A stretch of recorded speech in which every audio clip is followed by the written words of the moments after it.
നമസ്കാരം. എല്ലാ സജ്ജനങ്ങൾക്കും സന്ധ്യാദീപത്തിലേക്ക് സ്വാഗതം.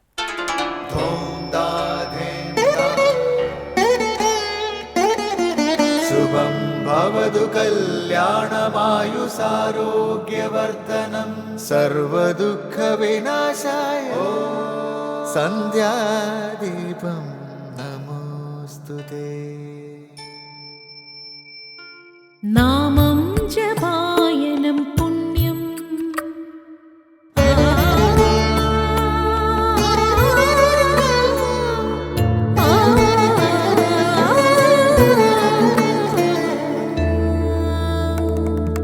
നാമം ജപായനം പുണ്യം നിരുപമദീപാങ്കുരം പോലെ സ്വരശ്രുതിലയവരമതുലം ദീവാങ്കണം മോക്ഷസംഗീതസാരം നീളും വഴിത്താരയിൽ ജീവതാരം മന്ത്രാലാപം മായാവിൻ നിൻ പ്രസാദം.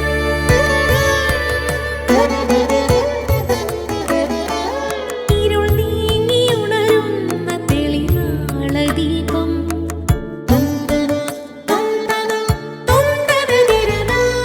ഇരുൾ നീങ്ങിയുണരുന്ന തെളിനാളദീപം പ്രണവാമൃതം ചൊരിയുന്ന ദീപം. ദീപം ദീപം ദീപം ദീപം സന്ധ്യാദീപം.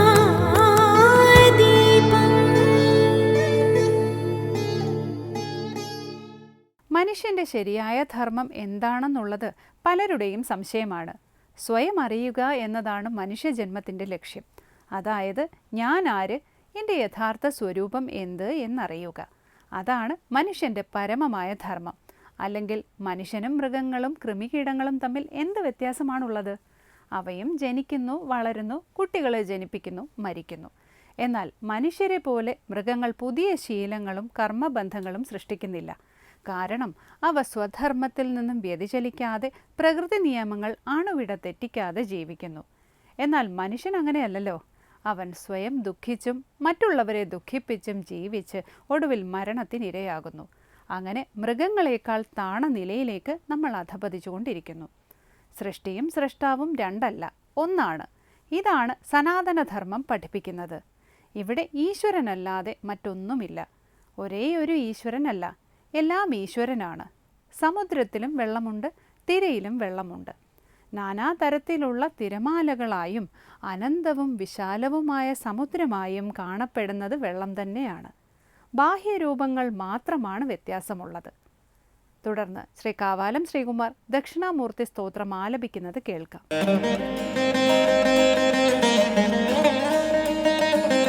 ബീജസ്യാന്തരിവാങ്കുരോ ജഗദിദം പ്രാങ്നിർവികൽപം പുനഃ മായാകൽപിതദേശകാലകലനാ വൈചിത്ര്യചിത്രീകൃതം മായാവീവ വിജൃംഭയത്യപി മഹായോഗീവയ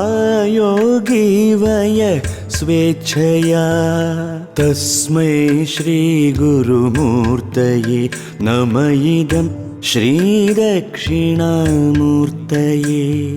ബീജസ്യാന്തരിവാങ്കുരോ ജഗദിദം പ്രാങ്നിർവികൽപം പുനഃ മായാകൽപിതദേശകാലകലനാ വൈചിത്ര്യചിത്രീകൃതം മായാവീവ വിജൃംഭയത്യപി മഹായോഗീവയ സ്വേച്ഛയാ തസ്മൈ ശ്രീഗുരുമൂർത്തയേ നമ ഇദം ശ്രീദക്ഷിണാമൂർത്തയേ. സന്ധ്യാദീപം.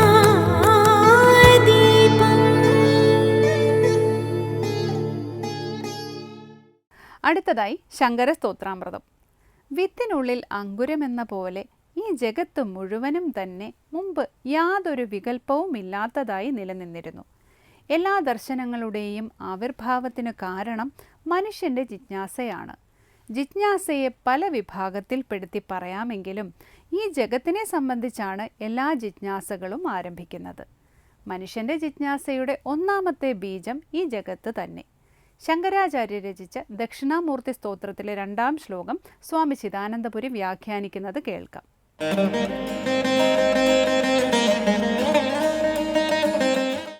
ശങ്കരകൃതികളിൽ ശ്രീ ദക്ഷിണാമൂർത്തി സ്തോത്രത്തിൽ ഒന്നാമത്തെ ശ്ലോകമാണ് നമ്മൾ ശ്രദ്ധിച്ചത്. തുടർന്ന് 2-ാം ശ്ലോകത്തിലേക്ക് പ്രവേശിക്കുകയാണ്. ബീജസ്യന്തരിവങ്കുരോ ജഗദിദം പ്രാങ്നിർവികൽപം പുനർ മായാകൽപ്പിതദേശകാലകലനാ വൈചിത്ര്യചിത്രീകൃതം മായാവീവ വിജൃംഭയത്യപി മഹായോഗീ വയസ്വേച്ഛയാ തസ്മൈ ശ്രീഗുരുമൂർത്തയേ നമ ഇദം ശ്രീദക്ഷിണാമൂർത്തയേ. ബീജസ്യന്തരിവങ്കുരോ ജഗദിദം പ്രാങ്നിർവികൽപം പുനർ മായാകൽപ്പിതദേശകാലകലനാ വൈചിത്ര്യചിത്രീകൃതം മായാവീവ വിജൃംഭയത്യപി മഹായോഗീ വയസ്വേച്ഛയാ തസ്മൈ ശ്രീഗുരുമൂർത്തയേ നമ ഇദം ശ്രീദക്ഷിണാമൂർത്തയേ. 4-ാമത്തെ പാദത്തിന് ഒരു വ്യത്യാസവും ഇല്ല. കഴിഞ്ഞ ശ്ലോകത്തിൽ പറഞ്ഞത് തന്നെ പറയുകയാണ്. തസ്മൈ ശ്രീ ഗുരുമൂർത്തയേ നമ ഇദം ശ്രീ ദക്ഷിണാമൂർത്തയേ. ശ്രീ ദക്ഷിണാമൂർത്തിക്കായിക്കൊണ്ട്, ശ്രീ ഗുരുമൂർത്തിക്കായിക്കൊണ്ട് ഇതാ ഈ നമസ്കാരം സമർപ്പിക്കട്ടെ എന്നർത്ഥം. എങ്ങനെയുള്ള ഗുരുമൂർത്തി പറയുകയാണ്. ബീജസ്യന്തരിവാങ്കുരോ ജഗദിദം പ്രാങ്നിർവികൽപം പുനഃ മായാകൽപ്പിത ദേശകാലകലനാ വൈചിത്ര്യചിത്രീകൃതം മായാവി ഇവ മഹായോഗി ഇവ യഹ് സ്വേച്ഛയാ വിജൃംഭയതി. യാതൊരാൾ സ്വേച്ഛയാ വിജൃംഭണം ചെയ്യുന്നുവോ, വികസിതമാക്കുന്നുവോ. എങ്ങനെ വികസിതമാക്കുന്നു? മായാവിവ, മായാവി എന്ന പോലെ, അഥവാ മഹായോഗി ഇവ, മഹായോഗി എന്ന പോലെ. ആര് സ്വേച്ഛയാ വികസിതമാക്കുന്നുവോ. എന്തിനെ? ബീജസ്യന്തരിവാങ്കുരോ ജഗദിദം, ഇതം ജഗത്, ഈ ജഗത്തിനെ. എങ്ങനെയുള്ള ജഗത്തിനെ? ബീജസ്യ അന്തഃ അങ്കുരഃ ഇവ, ബീജത്തിനുള്ളിലുള്ള അങ്കുരം പോലെ, വിത്തിനുള്ളിലെ മുള പോലെ. ഈ ജഗത്തിനെ മുഴുവൻ ആര് പ്രകടമാക്കുന്നുവോ. എങ്ങനെയുള്ള ജഗത്തിനെ? പ്രാങ്നിർവികൽപം, മുമ്പ് യാതൊരു വികൽപ്പനകളും ഇല്ലാതിരുന്ന ജഗത്തിനെ. പുനഃ പിന്നീടോ മായാകൽപ്പിത ദേശകാല കലനാവൈചിത്ര്യ ചിത്രീകൃതമായ ജഗത്തിനെ. അപ്പം ജഗത്തിൻ്റെ 2 ഭാവങ്ങളെ പറഞ്ഞു. ഒന്ന് പ്രാഗ്, മുമ്പ്. എന്തിൻ്റെ മുമ്പ്? ആവിർഭാവത്തിൻ്റെ മുമ്പ്. അപ്പം ആവിർഭാവത്തിൻ്റെ മുമ്പ് ഈ ജഗത്ത് എങ്ങനെയാണ്? നിർവികൽപ്പം, വികൽപ്പനകളില്ലാത്ത. വികൽപ്പന എന്ന് പറഞ്ഞാൽ അതാണോ ഇതാണോ, അനേക ആകാരഭേദങ്ങളിൽ പിരിഞ്ഞ് വിപുലമായത്. അവിടെയാണ് വികൽപ്പനകൾ വരുന്നത്. കേവലമായ സദ്വസ്തുവിൽ, ഏകമായ സത്യത്തിൽ ഒരിക്കലും വികൽപ്പനയില്ല. അനേക വസ്തുക്കളുള്ള സാഹചര്യത്തിൽ അതാണോ ഇത്, ഇതാണോ അത് തുടങ്ങിയ സന്ദേഹങ്ങൾ വരും. ഇനി അതിലുപരിയായിട്ട് അംഗപ്രത്യംഗങ്ങളായി വസ്തു വികസിതമാകും. അംഗപ്രത്യംഗങ്ങളായി വസ്തു വികസിതമാകുമ്പോൾ അവിടെ വികൽപ്പനകളാണ്. കൈ കൽപ്പിച്ചു, കാല് കൽപ്പിച്ചു, കണ്ണ് കൽപ്പിച്ചു, മൂക്ക് കൽപ്പിച്ചു എന്നിങ്ങനെ ഒരു ശരീരത്തിലും ഇനി സമഷ്ടി ശരീരത്തിൽ നോക്കുകയാണെങ്കിൽ മലകളും പുഴകളും സമുദ്രങ്ങളും വൃക്ഷങ്ങളും എന്ന് വേണ്ട പലതരം വികൽപ്പനകളാണ്. ഈ വികൽപ്പനകളൊന്നുമില്ലാത്ത ഏകമായ അദ്വയമായ സത്യസ്ഥിതിയാണ് നിർവികൽപ്പമായ സ്ഥിതി. ഇപ്പം പ്രാഗ് നിർവികൽപ്പം, പണ്ട് നിർവികൽപ്പമായി നാമരൂപാത്മകമായ സൃഷ്ടി പ്രകടമാകുന്നതിന് മുമ്പ് നിർവികൽപ്പമായതും പശ്ചാത്, എന്നാൽ പിന്നീട് മായാകൽപ്പിത ദേശകാല കലനാവൈചിത്ര്യ ചിത്രീകൃതം, മായാകൽപ്പിതമായ മായയാൽ കൽപ്പിക്കപ്പെടുന്ന ദേശകാലാദിഭേദങ്ങളാൽ ചേർക്കപ്പെട്ട വിചിത്രതകളോടൊത്തതായി പ്രപഞ്ചം തീരുകയാണ്. ഇപ്പം പ്രപഞ്ചാവിർഭാവത്തെ ചിന്തിക്കുമ്പോൾ നമ്മൾ കേവലമായ ആത്മസത്യത്തെ മാത്രം പറഞ്ഞതുകൊണ്ട് പ്രയോജനമില്ല. പ്രപഞ്ചാവിഷ്കാരത്തെ അല്ലെങ്കിൽ പ്രപഞ്ചാവിർഭാവത്തെക്കുറിച്ച് പറയുമ്പോൾ നിശ്ചയമായും അതിന് കാരണഭൂതമായ ശക്തിവിശേഷത്തെ നമ്മൾ പരിഗണിക്കും. ആ തലത്തിലാണ്, അഥവാ ആ തലത്തിൽ മാത്രമാണ് നമ്മൾ മായയെക്കുറിച്ച് ചിന്തിക്കുന്നത്. എന്തുകൊണ്ടെന്നാൽ ആത്മഭിന്നമായി അല്ലെങ്കിൽ ബ്രഹ്മഭിന്നമായി മായയില്ല. മായ എന്നുള്ളത് നമ്മൾ ചിന്തിക്കുന്നത് ജഗത്തിൻ്റെ അഥവാ സൃഷ്ടിസ്ഥിതി സംഹാരങ്ങളുടെ എല്ലാം തലത്തിലേക്ക് പോകുമ്പോഴാണ്.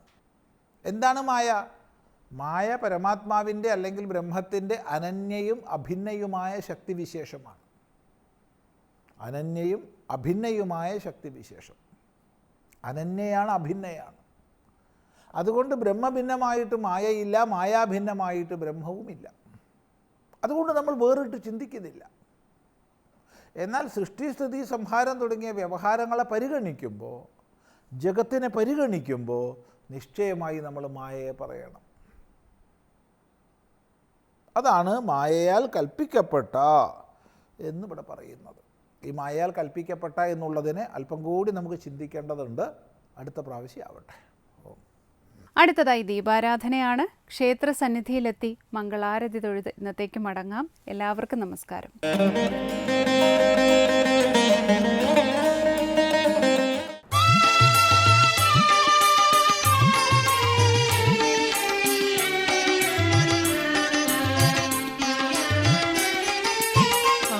ആറ്റുകലമ്മേ സുരേശ്വരി, ആറ്റുകലമ്മേ സുരേശ്വരി, മോക്ഷമേകുകമേ ദേവി, ആറ്റുകലമ്മേ സുരേശ്വരി, മോക്ഷമേകുകമേ ദേവി, ആത്മപൂജകളേറ്റുവാങ്ങാൻ കാൽക്കലിന്നെൻ പൊങ്കാല, ആത്മപൂജകളേറ്റുവാങ്ങാൻ കാൽക്കലിന്നെൻ പൊങ്കാല, നിൻ കാൽക്കലിന്നെൻ പൊങ്കാല, ആറ്റുകലമ്മേ സുരേശ്വരി.